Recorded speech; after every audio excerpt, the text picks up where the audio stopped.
They're...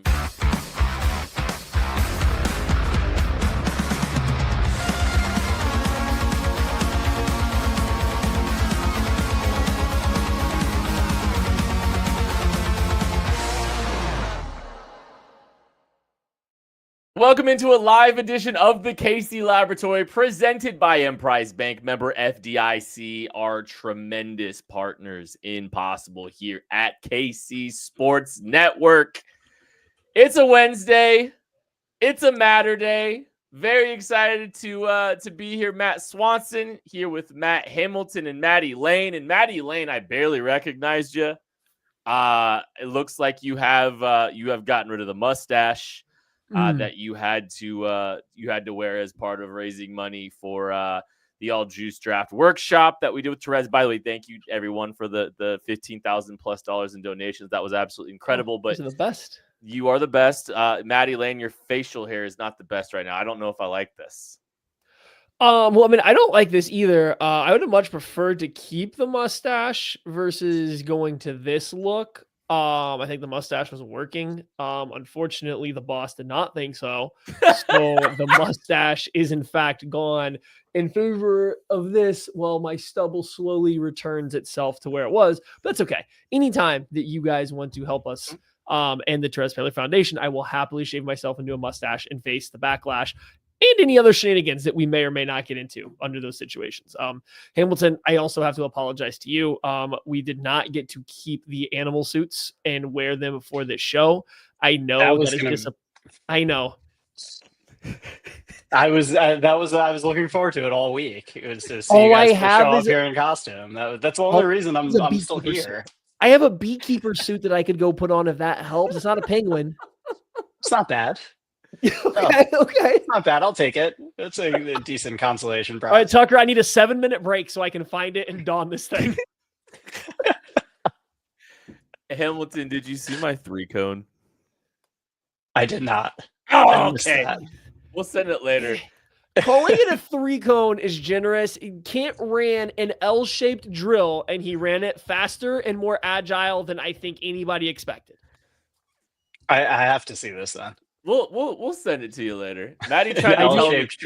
Maddie tried to 3-cone. He tried to gaslight me and tell me I ran an 8.33. I went unchecked, and then I came back that night. I checked the tape, and it wasn't even remotely close to it. It was an 8.33. He's timing it out on iMovie. Oh, I absolutely did. I also have a pass set from Kent and said animal costume. We don't need to show that one. So keep running your mouth, and that might make its way out there. We don't need to see that one. That one, I would be a terrible tackle. I've learned my hips opened up immediately, just immediately to the sideline. So that was brutal. Hamilton, how was being out in Green Bay? It was really special. I mean, that place is unlike anywhere in the world, and the city itself is like a football museum, and getting to experience all that, just the energy in that place all weekend was just, or Thursday and Friday. I left before Saturday, but the energy in that place those 2 days, the amount of people, it was a little overwhelming because it's not like totally built for that kind of traffic, but it was special. It really was. It was, I've been lucky enough to go to a lot of these drafts since I started doing them on location, and this one was certainly one of the most memorable. Dude, that's great. Did you get any cheese curds? Oh yeah, they were unbelievable. Yeah. What's the best thing you ate in Wisconsin? Definitely the cheese curds. Yeah, without a doubt. It's an entire state made of cheese. What do you expect? Yeah. Hold on, I gotta sneeze. Someone take the show. Nope. Sit in it, revel in it. Just wait for it. Just sit there. The sneeze would have been a lot better in the costume. Yeah, it would have been better than my content. I'm sorry. I'm still stuck in Saturday, day 3 of the draft mode right now. It's gonna be really hard to be serious for this show here. It can't. So you're gonna have to do your best. Yeah, Hamilton, we got weird on Saturday. It was awesome. I mean, I saw images. Yeah, I tuned in. I tuned in for a little bit. It was fantastic. Kid almost died. What did I? I missed yeah. that part of it. I missed So- that part of the broadcast. So I tried to do a cartwheel. Big mistake. So no, here's the best part. Here's the best part. Okay, I get a call today, at work, and it's somebody in one of the other branches entirely. Like, so I work in KC. We have branches across the country. I get a call from someone in our Springfield branch, and there's like a problem we got to address. And he's like, before we even talk about anything, nothing could be worse than your cartwheel. Dude, what's even worse, I was running it back. Guys, I promise we are going to get to the draft here in a second. Anybody that's, listening here, hanging out live, you can skip forward like another 2-3 minutes if you're ready for that listening later on. But listen, watching it back, even better than the cartwheel tip was how long you were practicing how to go through the motions. It was so long that you were just sitting there in various places, just like trying to figure out exactly what you were supposed to do. And it was so funny. I've never done it. I'm like Creed Bratton. I want to do one glorious cartwheel in my life before I die. I literally didn't know what to expect. I didn't know, I didn't have enough confidence in my arthritic hands to like support my body. There were so many things going in my head. I was in my head. I mean, there's no other way to say it. Could tell. I could tell. I'm picturing like Michael Scott as he preps for the free throw, just taking like 20 minutes and then airballing it. It was, but was even better. He trying different hands. Like he was leaning one way. I was like, nah, that's not right. Let me try it this way. See if this feels better. And no, not it either. Well, it was great. And there's Tucker in the background going, "I'll do a round off right now." Doing right now. Well, and then like Maddie egging him on. There's a By the way, congrats to Tucker, the Employee of the Year. Let's go. That's right. It's impressive. So well deserved. I haven't gotten a congrats in person. I got 5 months to lock in and steal it from him though. So I have a feeling. We know Ken's not going to. So there's no chance. I thought you were going to congratulate Tucker on the engagement. We did that last week. I don't know. I couldn't remember if that made the air or not, but. No, Maddie put it in my head right before the cartwheel. He's like, "Oh, there's a creek right here," because like we were doing it right by a creek, and he's just making sure I know that like I could just roll into the and the water was not moving. Like it was the kind of water you don't want to roll into. Tuck almost fell into. You're lucky there were no kangaroos around to drown you in there. That's true. It's not deep enough for that, but okay. It was close, but yeah, we had a great time, and thanks everyone that hung out. Thanks everyone that made it the most. I think both Thursday and Saturday are now the most watched draft shows we've ever done in KC Sports Network history. So thank you all for that support, and thank you for stepping up and helping us raise $15,000 in the name of our friend Therese Paylor, which is just absolutely incredible. And we had a lot of fun, and thank you for them letting us have Monday off too, because that was also very nice as well. So we appreciated it. We had a good time. The only regret I had, and I needed to stay home and be a good father. But Raw was in town on Monday night. Like that would have been so fun. Me and Tucker were gonna go. We just we had stuff. You let Tucker high and dry. It's your fault for having kids. Yeah, it's on you, buddy. Almost thought about bringing the oldest one. I thought he'd have a good time, but things go the way they go. It's okay. All right, 9 minutes in, Chiefs news time. Okay. All right. The Chiefs have released Anthony Fursker, Sean Bradley. They have waived Baylor Cupp, McCade Mature, and Jason Taylor. Thoughts? Best of luck to those gentlemen. Hamilton, I'd like your thoughts on the Chiefs draft. What'd you think, buddy? Overall, really hard not to be impressed by what Veach was able to do here. I thought it was an excellent draft, top to bottom. Filled needs, got tremendous values. I mean, I know we're going to get into this a little bit. There's one pick that I have some questions about, but outside of that one pick, honestly, I don't know how you could walk away from this being anything but happy if you're a Chiefs fan.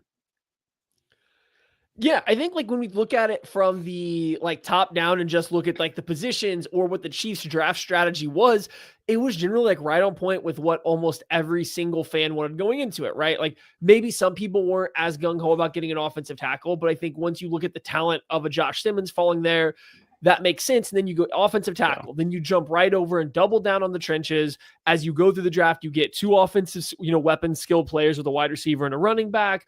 Oh, hey, look, we have a couple extra picks. Let's throw back on the defensive side, get a cornerback for the future because you have a couple guys with contracts coming up. And maybe we find a good value for a coverage linebacker. So like you kind of hit 2 best players available, a little bit less position of needs, but you sprinkle them throughout it. So like from a just 5,000 foot view, it's like, oh, okay, Brett Veach had a very good, I think, handle on how he wanted to build this team, what they probably need in the long term. And it balanced a little bit of what they need right now with a little bit of what they need in the future.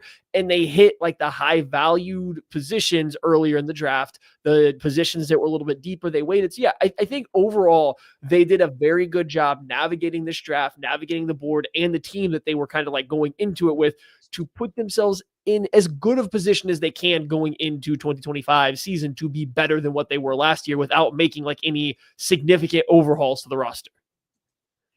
Yeah, absolutely. And I think, I know there are split opinions on Simmons with the injury again, from an outside perspective, the Chiefs have a much better idea of what that injury is looking like and the medicals and all of that than we do. And they feel confident enough to pick him there. And it's also the type of situation where, they set themselves up that if he isn't ready to start the season, and this thing is lingering, they have a plan in place. They have a left tackle in Jalen Moore that'll be ready to go and can fill that spot. And we've seen start in this league. So again, that's not the scenario you want to see, but if it does get there, there's something in place. And the upside there, I agree with you. I think it was too good to pass up on the upside of what he can be, because if he works out, he is your franchise left tackle for the next decade plus. And you don't get a chance to get that guy at pick 32 very often. So you get a chance to do it. I think you have to do it. And as you said, Matty, I thought they filled out some other positions they need really well. I think Noel Williams, I know I should have listened to you guys. I wasn't as big on them drafting a corner. You guys were all over that in the lead up. And I think, I think it was a situation where, they saw him still on the board. And I think where they ended up getting him is a tremendous value, because I'm super high on him. And I thought he could have easily gone earlier than he did. They cooked a little bit, man. The more I walk away from all this, and we'll talk about Omarr Norman-Lott even in a little bit too, but we definitely will. I walked away I so impressed. I really like what this team did in this draft. I think they crushed it, and I think you could even rearrange the picks a little bit. And if you were to say, we moved them around and said, shoot, Noel or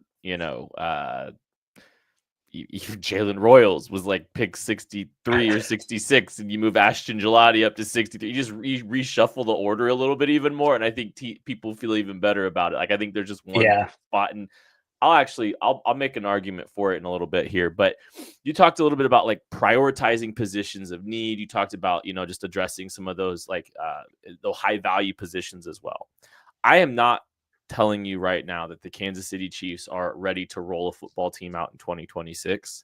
But I will tell you that they are on their way towards doing that a little bit here. Their entire offensive line, they have a 2 deep on offensive line under control for 2026.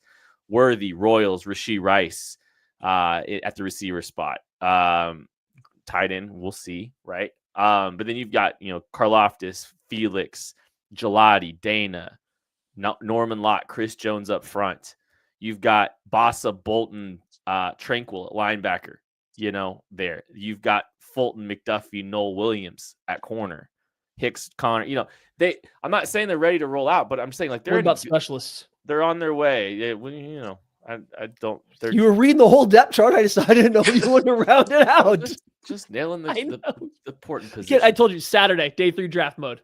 It's true. I should be getting a little bit more locked in there. But they're ready. I think they're well positioned to roll to roll without making major moves, or I think they're in a good place for the future. And I said it before the draft, we get so fixated on 2025. These teams don't draft entirely for 2025, right? You know, they are still drafting for the longevity of this team. They're drafting for a 4-year window. And I think this team very well balanced people that can contribute in this year, but also the long-term health of the roster. Is Josh Simmons your favorite pick, or did you have another favorite pick? It's tough. He's definitely up there. I mean, I did love the Noah Williams pick. I was really digging into a lot of his film today, going in depth a little bit more, and I just think the instincts there with him are so impressive. And just watching the way he's able to read the quarterback, he's able to read routes, make plays on the ball.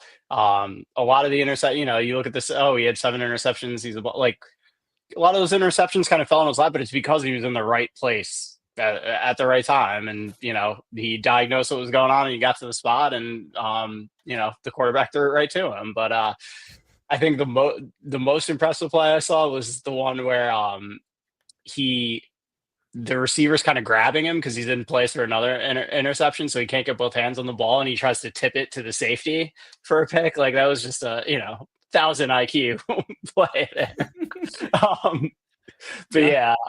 But no, it was that I think that might be my favorite pick, especially with where they got him. I thought, going through I was just super, super impressed. I like Gelati as well. I think he is, he is a powerful edge rusher. He's going to, we've talked at length about them not being able to get pressure with 4, like to get another guy in the rotation, that can rush with that kind of power, has some speed as well. I was really impressed, with his tape. And I think he's going to really pay off. And the Jalen Royals pick, it's hard not to love too. Again, the value getting him at the back end of the 4th round would have been unthinkable going into this thing. And, there's stuff he needs to clean up with his, I don't think he's the most polished route runner. But he gives them a guy that can play the X receiver, which is something they needed. And he gets to work with the ball in his hands. He is deadly once you get the ball in his hands. And, when we know about the Chiefs, they like to get the ball out, let these guys run after the catch. And I think that's something he really does excel with. And I think he's going to fit in really well to this offense. So, I'm trying not to name the whole draft, but I loved a lot of these picks that Jack did. Right. No, I mean, I think a lot of people kind of come to that conclusion is like, if you're trying to pick favorites this draft class, it's kind of hard because there's a lot of different guys that were various draft crushes of people around the Chiefs all leading up to it. Guys that do make a lot of sense. They all kind of fit these different roles and things like that. So like, I do have found that most people very much, and like not even just Chiefs fans, enjoy this draft class. I do think with the, injury to Josh Simmons kind of looming, I have found some people are maybe like knocking it down out of their like highest tier of favorite draft classes. I do think some people still have a little bit of concern about that, which is understandable. Like from the outside, we'll never know. But if you remove that part from it, it's a fantastic draft class. I think the most interesting part about the Royals thing is hearing Ryan Nutt, the Chiefs like lead scout, come out and essentially say like, hey, he can do a lot of what Rashee Rice does, and Rashee Rice is returning from an injury that we don't know how he's going to play. So just like immediately my mind goes to, okay, they're not going to try to pigeonhole him into being an X wide receiver, especially early. Cause I don't think his route running is very precise. I think that he struggles with physicality a little bit. And so moving off of the sideline and that ridiculous offense that they played at and just saying, hey, you're now the X wide receiver from day one, I think might not be the best for his development. Whereas you get to move him around a lot more, give him these gimmies and let his athleticism and physicality go while Rashee Rice is either on a snap count or returning to health or whatever it may be. I think that's the perfect way to use him. And I think you could see a little bit like more juice out of than what you typically get out of a day 3 wide receiver. I'm going to ask Kent this too at the end. I'll ask him his favorite pick. I'm going to take Josh Simmons off the board though. That's my favorite pick. I've been going back through the film all over again, trying to prepare for another film room that I'm going to do in the KCSN Discord. And like just trying to organize everything, put everything into my little boxes and get the order right. Like he's just so good. Everything just comes so naturally. It's so smooth. And like, I can't think of a better way to say it than just like when you watch him, it looks like how offensive tackles are supposed to play. You're just no longer doing the thing that we've done with Awanya Morris. And this isn't just throwing shade at guys. I mean, you can even go to Orlando Brown, who was a good left tackle for the Chiefs, but there was times watching him, you're like, oh, that's not great, but he made it work. Or, oh, that's not great, so you can get him here, but here's how you get around it. With Josh Simmons, like, it just, everything looks how it's supposed to. Everything is smooth. Everything looks comfortable at all times. And just the more I'm going into it, the deeper we're getting on him, like, if that knee is okay at all, and the Chiefs sounded very confident in where it's at and all the work they've done, I don't know how you can have any reservations about that pick. So, like, for me, biggest position to need, by far the best player that was available on the board at that point in time. It's going to be really hard for me to go anywhere else. What about you, Kent? Do you have a different favorite pick, or is that yours as well? Well, let me just tie this all together. Last week, we did a first round draft where we each got to select 3 players that we thought that would be the first selection for the Kansas City Chiefs, first pick only. And the winner of that was me with Josh Simmons. So it's going to be hard for me to be favoring any other pick other than that. So no, I love the Josh Simmons pick so much, and it's not just the pick itself; it's the process. It's the team going, and I think maybe that's why Chiefs fans are probably higher on this draft than maybe some of the outside people are looking at, squinting at the tackle. I don't know if obviously Chiefs fans care if and want the Josh Simmons pick to work out, but I think they also appreciate the process the Chiefs have gone through to get this guy, a player that has a chance. I said this last week. This is a chance to have left tackle secure for the remainder of Patrick Mahomes' career. This could be the last left tackle of Patrick Mahomes' career. He's got 10-year tackle type ability. Yeah. That's the kind of talent that this guy has. And this is not a talent that the Chiefs come close to being able to secure under normal circumstances. So the process and the swing to try to fix something that has been such a talking point and such a pain for this team over the last few years. Yeah. In the 2 Super Bowl era, best run of the organization in football's history. But I love the process that they used to get to this point. And I think it's the right move at the right time, and just doubling down at tackle and making sure, like, an aggressive correction to fix that left tackle spot. And I think they have a good chance to have done it for the future. So I'm obsessed with that pick. Royals was the perfect value fall pick to me. So, like, I appreciate and love that. And I think he has a chance to be a real contributor on this football team. Yeah, no, and just to add on Simmons, I remember when we started, previewing the draft on the show, that was one of the first prospects I watched, and I fell in love with him from the jump. This is somebody, that we've talked a lot about him throughout. That's somebody that I really wanted them to get, assuming that the medicals checked out. And to your point about it, yeah, he looks like an offensive tackle supposed to. Like, he's got the physicality, he's got the mentality beyond just the physical skills and the technique and everything he can do. He wants to bury you in the dirt. And there are a lot of other tackles in this class that I didn't necessarily see that from, that went around that pick.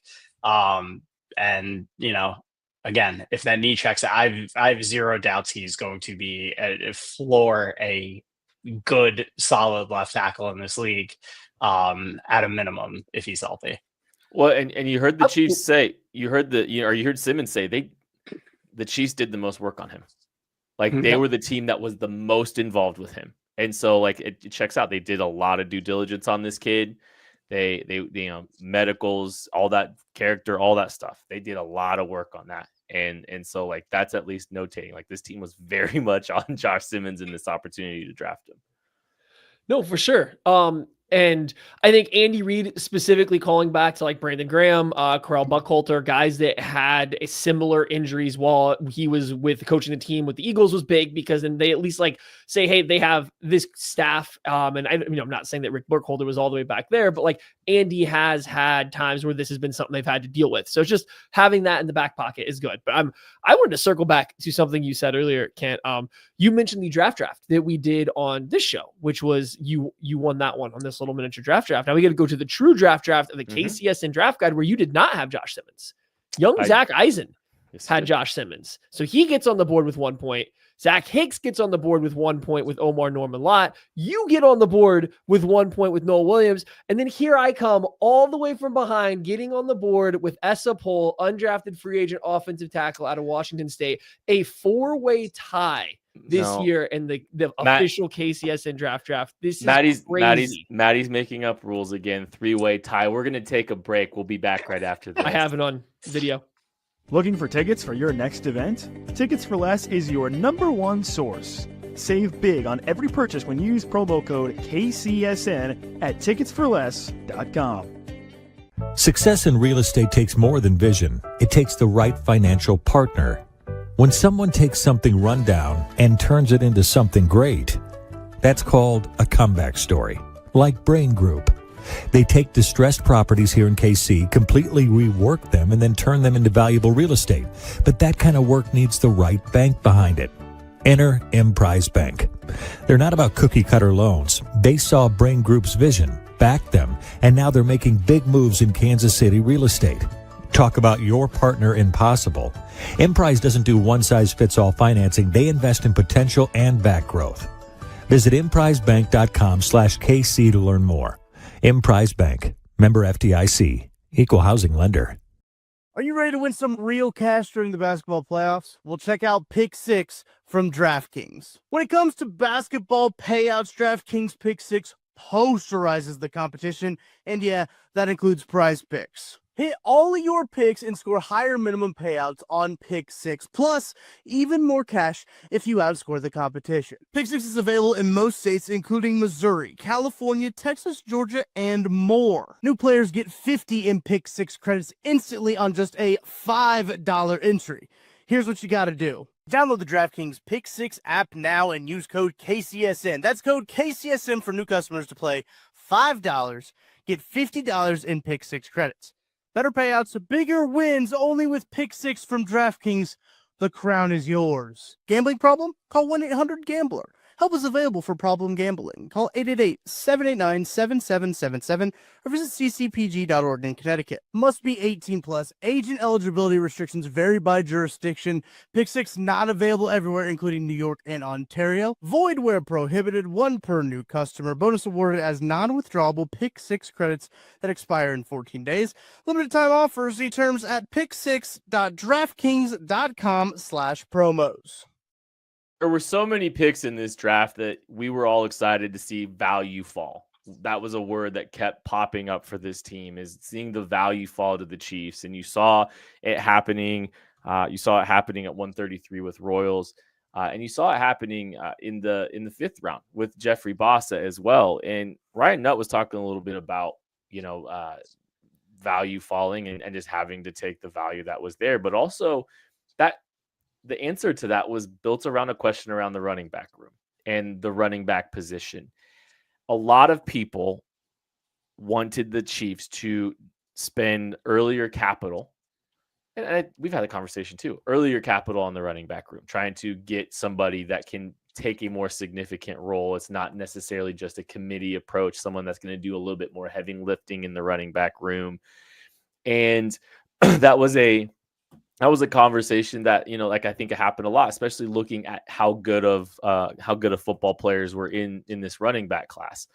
The Chiefs still get the Chiefs get a quality running back in the last round of the draft, trading their last 2 picks, including Mr. Irrelevant, to secure Brashard Smith, the running back out of SMU. But I think that the one of the knocks that we've seen, I think, from people about this draft is waiting until round 7 to draft a running back. Are we sure the Chiefs were super in on taking a running back high? Like, do we think that the Chiefs were super interested in taking a running back high? Because, I've always said, I kind of felt like the highest they would go really truly was round 3. Instead, they just go draft premium positions at the very front end of this draft and keep going and going. And then in day 3, they finally take a non-premium position in the 5th round. And it's Jeffrey Bossa because value fell to them. I don't know, Hamilton, do you think that they were super in on the running backs early, or do you think it's how the board fell? Just because, when I look at this strategy, I kind of wonder how serious they were about getting a running back early. Yeah, it doesn't seem like they were based on how this played out because I think there were guys that were values that they could have taken in those earlier rounds. As we talked, there was a ton of talent in this running back draft. So um I don't think it was a priority for them. And I'll admit I was one of the people that thought that they might take one early. I was, I wanted them to, I wanted them to add a little bit more of a dynamic playmaker in that backfield. But to your point, they did kind of get a dynamic playmaker in the seventh round in a Brashard Smith. He's an interesting pick because uh, there's still development to do there. I think he's only played the running back position for 1 year at SMU. He's a wide receiver at Miami, but he is an explosive talent. He's going to help in the passing game. Um, I don't know that he'll be an every down back, but he's a guy that can rotate in and really give you some juice in that backfield. And that's something that they haven't had now for a while. Someone with that home run ability, someone who can break those explosive plays, someone who can, run some routes out of the backfield. So I do, looking at how it fell, like he kind of fits what they were lacking in that running back room. And if it's, it's obviously still going to be something of a running back committee, and he adds an element that really has been desperately missing. So it's hard to be too upset at them passing, as the draft was going on. I was a little frustrated. I wanted to see them land somebody, but with how it broke and the player that they got, it's hard to really have an issue with it. Yeah, going back to I guess the first half of that, do I think that they were intrigued by a running back early? I'm gonna guess no. I had propositioned it as I thought in this draft class we might see running backs kind of fly off the board earlier than we would expect. And well, yeah, we did get 4 running backs in the top 40 picks, 5 in the top 6 in the first 2 rounds, which is pretty good numbers. It didn't feel like they were flying off the board. The Chiefs had their opportunities, to draft either Ohio State running back if they wanted to in round 1. They could have drafted any other running back besides RJ Harvey or Omarion Hampton, Ashton Genty, Quinshon Judkins, and Travion Henderson at the end of round 2 or the start of round 3. It's like they had ample opportunities to essentially take anybody they wanted besides the top guy. So maybe if one of those top guys fell to the end of round 2, it would have been a different story, right? Maybe if you got one of the Ohio State guys falling to the end of round 2, maybe that changed the idea, but it doesn't sound like they were planning on addressing running back early. And this even takes me back to about a couple weeks ago when Brett Veach started talking about the draft for the first time.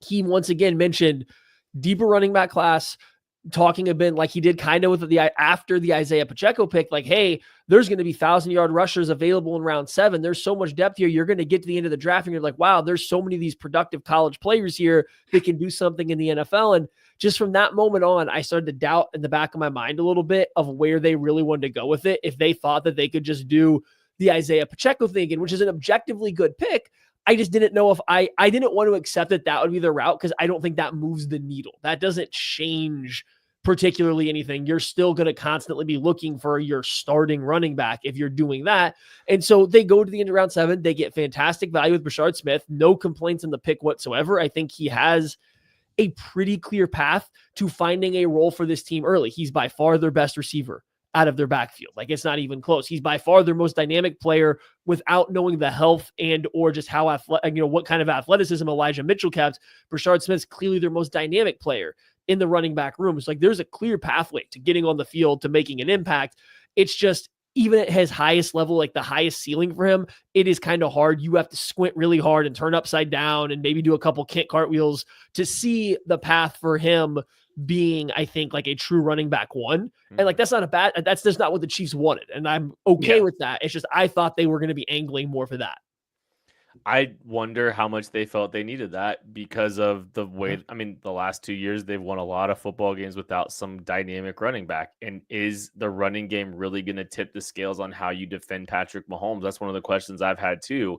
If you have if you have a good running game or a better running game, is it really going to change how you defend Mahomes? Or are you still going to sit in too high and make him drive down the field and give up the chunk runs? Fair, I think it's about being able to take advantage of that defense, not changing it. Yeah. It's being able to take advantage of it. I get it, but I think the end results are still the same. No explosives, and we're going to tighten up in the 20s, right? And so, like, I think that's where the question comes, is like, how much do we really want to invest in this? So Yeah, I kind of wondered how much like where it was gonna be. And like again, like we speculated as high as 66 at times with this running, Yeah. with this. And like for us, like outside looking in, like it'd be tempting to see if Quinshawn Judkins was there at 63 like he was projected by a lot of people. And by the way, went 36th. And he went before Travion, which really sucks. Because we talked about that so much. But yeah, I don't know. I you see how many premium positions they address premium positions literally the first 2 days of the draft, and it kind of felt like round 4, day 3, somewhere in that range was going to be their sweet spot where they started looking a little bit at running backs. I think it's interesting. We talked about Damian Martinez and like the talent's tremendous. I think the talent warrants being more than pick 223 in this draft. I was shocked. I think there's some question marks out there about maybe there's some stuff that kept him from being drafted higher. And if that was the case, the Chiefs did a lot of homework on a guy that might have been potential value falling to them, traded up 5 picks after Martinez goes off the board. Maybe they were hoping to get Martinez at the end of round 7, and then we'd all be doing backflips because that kid can play. Oh yeah. So I don't know. I think they're trying to turn over the premium positions and keep those well stocked. And I don't know if I could necessarily blame them. They gave themselves some swings at some key positions. Yeah. Hamilton, we spent a lot of time talking about Omarr Norman-Lott. He is the hot button issue in Kansas City right now. Is like the one pick that is very polarizing for a lot of people, as far as just where I think some people had him as one of the best players, top 30, 40 players in the draft, and then some people had him not in the top 40, like us. But we asked you to do some homework for Hamy's homework last time this year, and let's get into it. You've had a chance to review Omarr Norman-Lott, the defensive tackle that is now a Kansas City Chiefs. I remember the Chiefs. I'd love to hear what you have to say about him. Yeah. So I'll start with the positives. Quick first step, explosive off the ball. Can get after the passer. Wins with quickness. Yeah. And I think that's what you see in him that, makes you want to take him where the Chiefs took him. The negatives, he's a little undersized. I saw him get manhandled a few times. Even, forget about double teams, even sometimes singled up. He had some issues with strength. I think even, what exacerbates that, and maybe this is something you look at as an evaluator that you can fix. I don't love the leverage that he plays with all the time. Which, again, even if you are good sized in the NFL and you don't play with good leverage, you're screwed. If you're undersized and don't play with good leverage, you're really screwed. So again, that's something maybe you look at as an evaluator. Hey, we get this guy, we coach him up, we take advantage of that explosiveness, we teach him better leverage and work on his technique. Like we can, there's a ceiling there that we can reach that's a lot higher than the level he's playing at now. But overall, I did walk away scratching my head a little bit at where they took him. To me, he looks like a guy who's probably a mid-round pick, but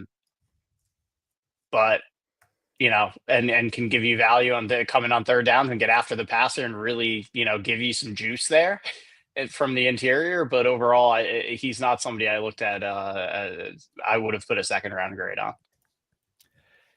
Yeah, he's a confusing one to me. Still, and like we've done extensive watching of him even the last few days. I don't think I'm confused anymore. I think I've done my full 360 and I'm right back where I started. It just took me down a path to get there. I was not a huge fan of the pick initially for a lot of the same reasons you said. And then I went back and I watched more. And like, while I was never blown away, I was like, well, okay, there is a good first step. I think sometimes he shows a pretty good like concept of how to win with his hands. And so you'll see him snatch wrist control. You will see him get a little like over his toes, but then he'll play with pretty good balance and a little bit of flexibility to win and like push offensive linemen back. And I've seen him against like Oklahoma throw out a nice, like tight little like skip cross chop and then actually bend the corner to get a pressure. I'm like, okay, there's some pass rush here. I understand what you're going for. You think even if he never is a full-time player at the next level, you get this sub-package rusher that plays next to Chris Jones, essentially replaces Tershawn Wharton 1-to-1 and like what you're doing. And you just need his run defense to come along because Wharton got a lot better at that, like by his final year with the Chiefs. And so I'm like, I see the avenue. I don't know if I'm there, but like I can see the avenue. But then I went back and watched entire games and not just cut-ups of his snaps. And I was like, well, it's no different if number 21, number 22, 95, or I think 53, the other four defensive tackles Tennessee plays, it's no different if they're out there. Tennessee's defense is the exact same, whether it's Omarr Norman-Lott or not. So if he's just a cog in that defensive wheel, what is the appeal to drafting him there? All they do is slant the defensive line over and over again. So nearly every play is him just trying to cross a guard or a center's face and either set a pick or knife into a gap across him. And he's pretty good at it. Don't get me wrong, but if every defensive tackle on their team is doing it, similarly, and it doesn't feel like he's taking over a game, that's where my hesitation comes back in. And so that returns me back to where I was from the get-go, Ken. Yeah. I've been back and forth on this. And like, I think for me, a couple caveats to all of this. It's like, I think we all hope he goes out and balls out because it would be really fun to have a guy along their interior that can create rush. And they're craving that Tershawn Wharton effect, right? Like they're going and seeking that. Like that's even something that was mentioned by Ryan Nutt as something that they wanted to try to bring to the table and bring back into the table is that interior juice. He's he's tricky for me because like we look at like, hey, like good first step, and then you see that he had a below average 10-yard split and a below average 40-yard dash. And, his relative athletic score was sub-6 for an interior rusher. So you have some pause with the athletic profile a little bit, but then you see how excited Joe Cullen is to get his hands on this guy, right? And you're looking at a long-armed, big hand kid. I mean, he's got nearly 11-inch hands and nearly 34-inch arms. And, he uses them well. He keeps his chest clean there. He's got flexibility. He's got some insane flexibility through the frame. Watching him being able to absorb and bend a little bit. And, like some of those things, like there's traits and qualities that are intriguing. And he did some good things at the Senior Bowl as well. But yeah, it's really hard to see through all the other things, right? It's hard to see through the limited snaps, the sub rush role that he was essentially in and only in at Tennessee. It's hard to see some of that stuff. And then looking like, I know like he's gotten like, I know the analytics level, like pass rush win rate. And I've got to be careful how I say that because too many W's and R's in it. Was 18.9% on the season. And the games I've watched, I'm having a hard time finding them. Like, I'm just having a hard time finding the wins, the 1 in every 5 rush being a win or whatever. It's been very, very tricky to find them. So, I don't know. I go back and forth on all of it. But I will say, and this was what I was going to talk about. I want to ask you guys, would you, because I think they were craving an interior rusher. Before we go situations, can I just add one little thing here to this? Sorry, Sure. It'll be quick. I've come to like the final conclusion that I don't even know if this is their goal for him. I don't know if he's going to be a one-on-one, like disrupting playmaker. I don't think that's where they envision his goal kind of being. I don't think they are thinking he's going to be a Chris Jones backup, a guy that's going to come in. We're going to get him a one-on-one with the guard and he's going to win this one-on-one. If that's the goal, woo.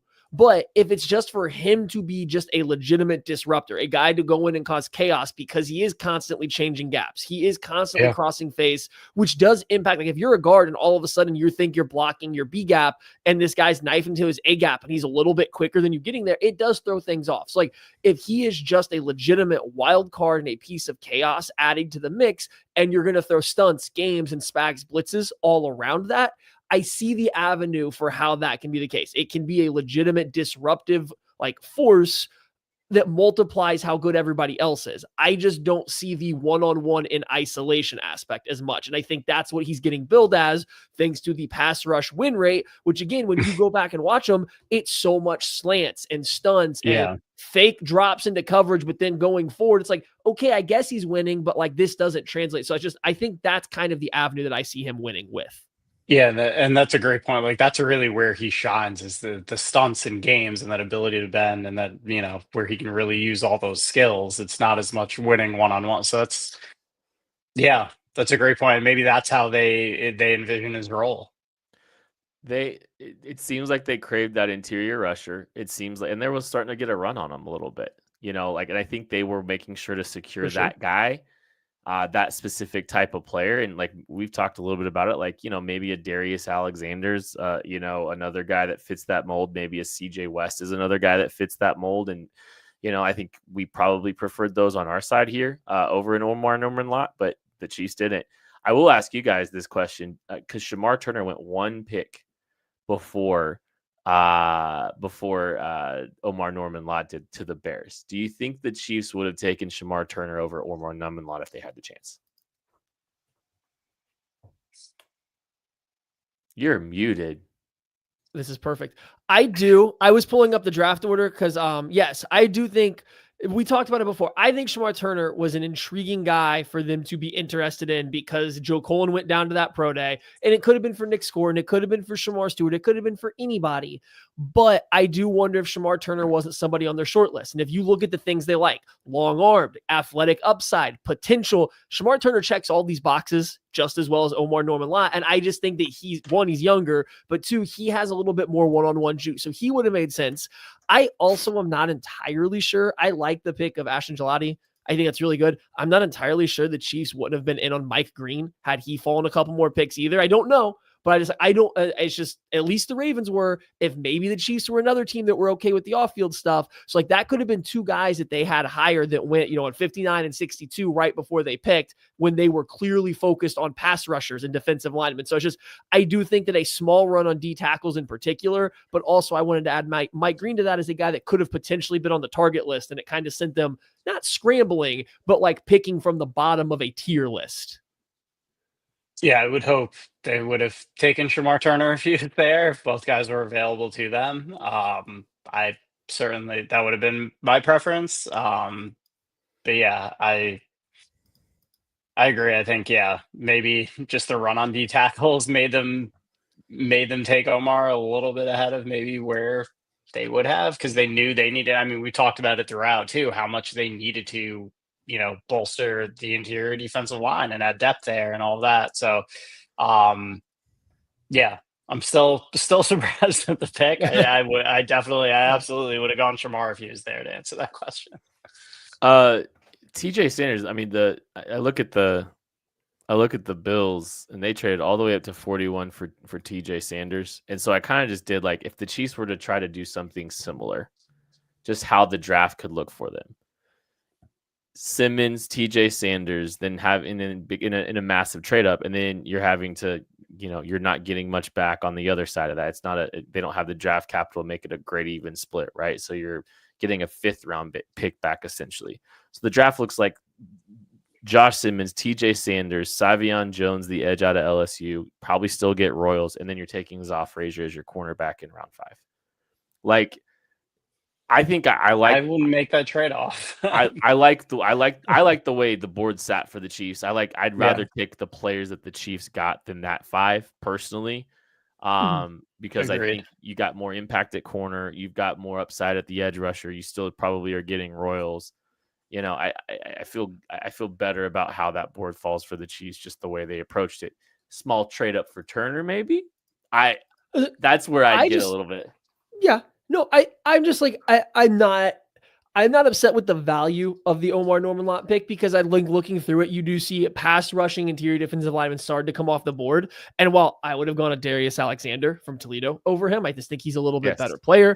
I would have considered CJ West over him. I would have considered Jordan Birch and just playing him only on the interior over him. Like, these are guys that I would have had in the same tier and probably ahead of Omarr Norman-Lott.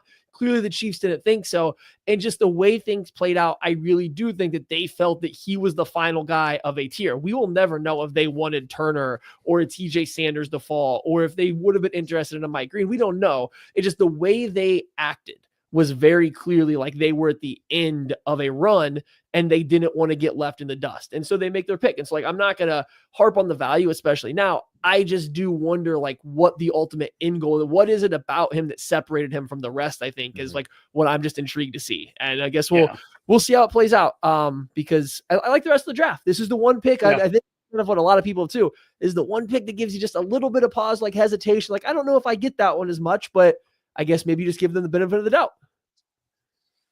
I think, I think if you call Omarr Norman-Lott pick 85, I feel like you might even feel a little bit better about it too. Sure. You know, Yeah. but they couldn't. They didn't have the luxury to do that. Let's throw a few. Before we move on, in the spirit of Hammy's homework, in the spirit of getting back into school, you guys are having a pop quiz right now. The utmost important pop quiz of all time. Now, we've been talking about Omarr Norman-Lott. We have been talking about Josh Simmons. We've been doing Hammy's homework for weeks now, getting him into the lab, making him think, getting him into the spirit. So with that in mind, I wanted to deliver on the final day of Hammy's homework this offseason. We are having a pop quiz. Are you guys ready? Who wants to go first before you even hear the question? Hamilton, the floor is yours. Whatever you want. Whatever you want. Sure. Whatever you want, buddy. There's a big question on Maddie socials. knew I would do that probably. I should go first. Maddie's in my head already. This is a big question going on socials the past couple days since the draft. Who would win, 100 men or one silverback gorilla?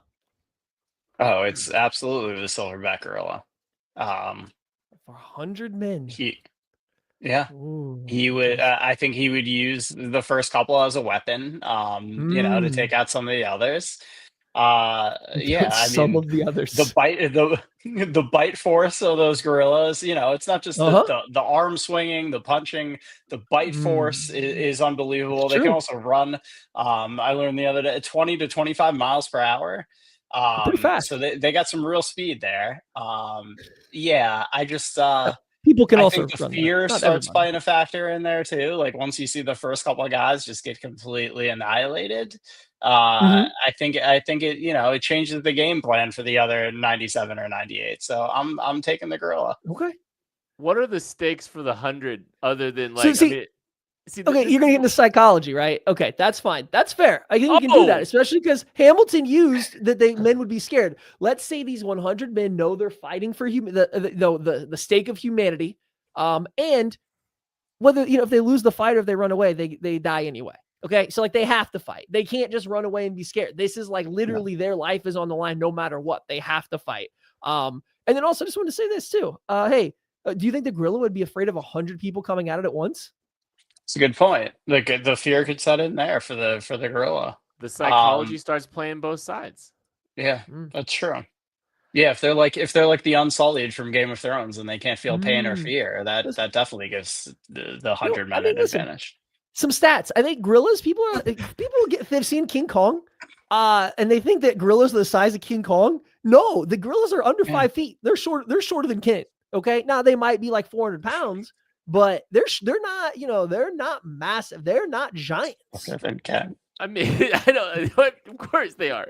I mean, they're even shorter than Maddie Lane, who's 5'9".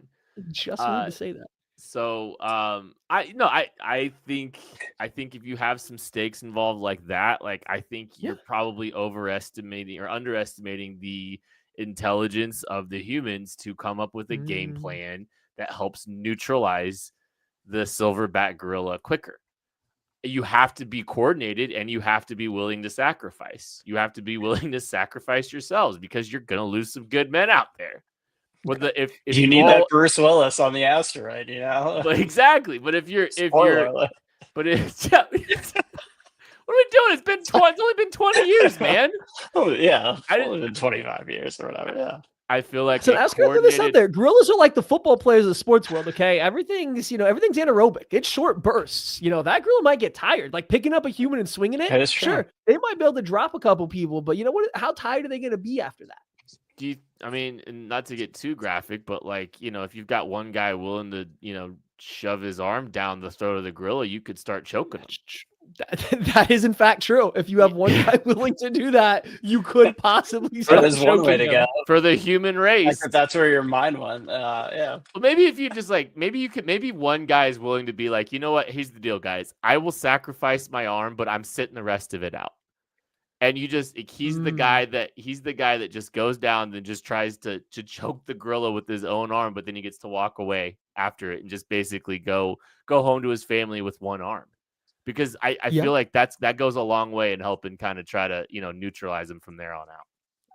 I think if we're talking like 100 average people, I'm going to probably take the gorilla. Like, right, I don't think that you can just pull any random 100 people to maybe do it. But if you get it like hand select from a pool, I think we can get this. I think we could do this. I got a great question from Alicia Marie. Who wins, 100 Omarr Norman-Lotts or the gorilla? Arm length. I mean, Omar's got that arm length that's going to help kind of create some separation there. Like you're being able to keep distance there a little bit. I mean, he's got the size, he's got the density, right? We got 100, 300-pound men. I don't know, man. I think 100's a lot. I think 100's a lot. I think the gorilla gets tired, and like I get it, gorilla skins are tough, and bones are denser, their skin's tougher than humans. Like I get it, but you're just gonna get worn down. Like you put a bunch of steel-toed boots on and just take a lot of kicks to the to the ribs and the kidneys. Like you're gonna be worn down after a while if you're that gorilla. So like I don't know. I think I would lean towards the men, especially, or like the people, especially if we get to choose them. But I'll concede neither are right, so we got to have a tiebreaker. So I did have a backup question prepared. And I know Kent's answer because he's already answered this question. Hamilton, do you think that I could block a cow and prevent a cow from getting a sack from a standstill like we were both lined up on the line of scrimmage? Could I block a cow and prevent it from getting a sack? Absolutely. Hamilton wins, and that is it for the pop quiz round.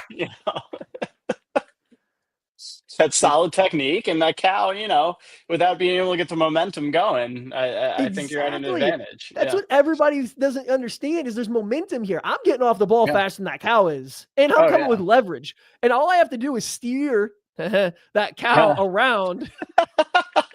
It's literally called a bull rush. There's a technique that they employ. Their hand placement is going to be terrible compared to mine, Kent. Yeah. You have no leverage. If that cow gets a running start, you got no shot. But if it's at a standstill, that's the key here. A cow weighs how many gorillas? 3? That's fine. Many gorillas. You got 3 gorillas of density running through you? No opposable thumbs. Yep. Hamilton wins the pop quiz round. I am so glad that we got one more game show in here and Kent lost yet again. This is perfect. Yeah.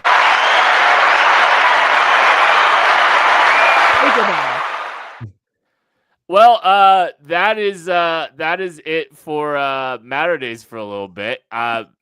Hamilton's getting the summer off, but we're looking forward to maybe pop in from time to time this summer. Yeah. But we're hoping to have you back next year, buddy. I would love to be back next year. This has been a blast. You guys are the absolute best. You've you've made me smarter along the way here. Getting to have these conversations with you guys, it really has been such an enjoyable year. My favorite year on KCSN yet. Well, we are looking forward to Matter Days in the future. Many Matter Days to come. But enjoy your summer and tell your wife thank you. That's going to do it for this episode of the KC Laboratory. Thanks so much for listening, watching, supporting. We love you. We appreciate you. We'll catch you later.